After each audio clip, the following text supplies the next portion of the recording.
This is the first image I painted that was not traditionally Byzantine after I had left religious life in the Orthodox Church.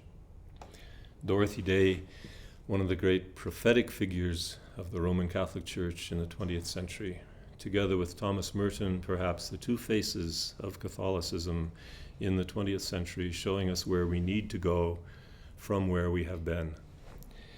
A woman that I loved, a woman who was not difficult for me to find the inspiration to paint, a woman who was a single mother, a woman who began her life as a communist and anarchist, became a Catholic, lamented that she couldn't continue her struggle for justice after she converted, and then met a man named Peter Maurin who showed her how she could in fact continue being both a Catholic and somebody struggling for justice.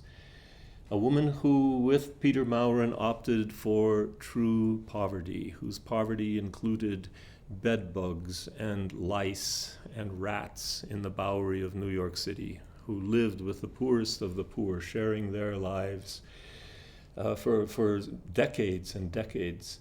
A woman who embraced pacifism, who resisted the Spanish Civil War, who resisted World War II, Korean War, the Vietnam War, always as a always with nonviolent means, who, with a simple typewriter and no money at all, began a one-penny newspaper called The Catholic Worker, where she and Peter Maurin tried to show communists, union organizers, that in Catholic social teaching there was the bedrock foundation for interpreting the Gospels within Christianity.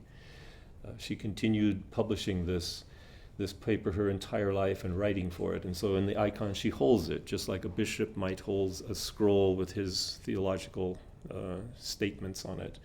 This was her theological statement. The logo of the Catholic Worker that I put on her icon shows two laborers, one black and one white, with shovels and picks behind their shoulders, and Christ in the middle with his arm around each of the two workers in front of a cross.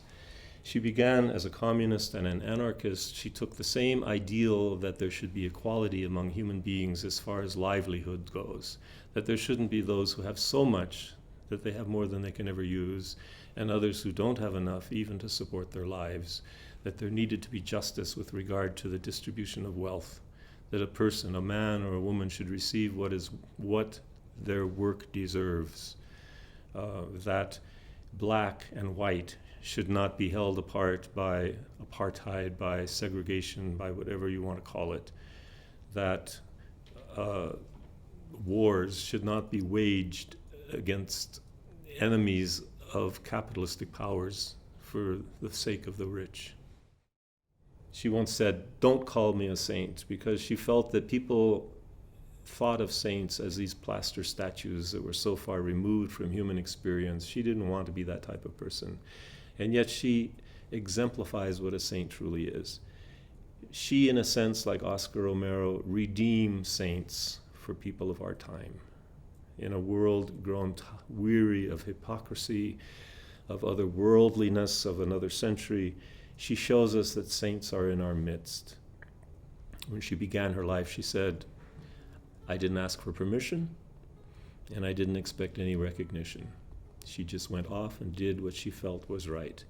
She often found herself at odds with the church that she loved, a church that was supporting the wars, a church that was not working according to its own documents for social justice, a church more interested in something like abortion than for feeding the children who are born after childbirth. She said once, "The church is the cross on which Christ is crucified, but we cannot have Christ without the cross." She was always loyal to the church, this struggle within her that seems at times almost to pull her apart.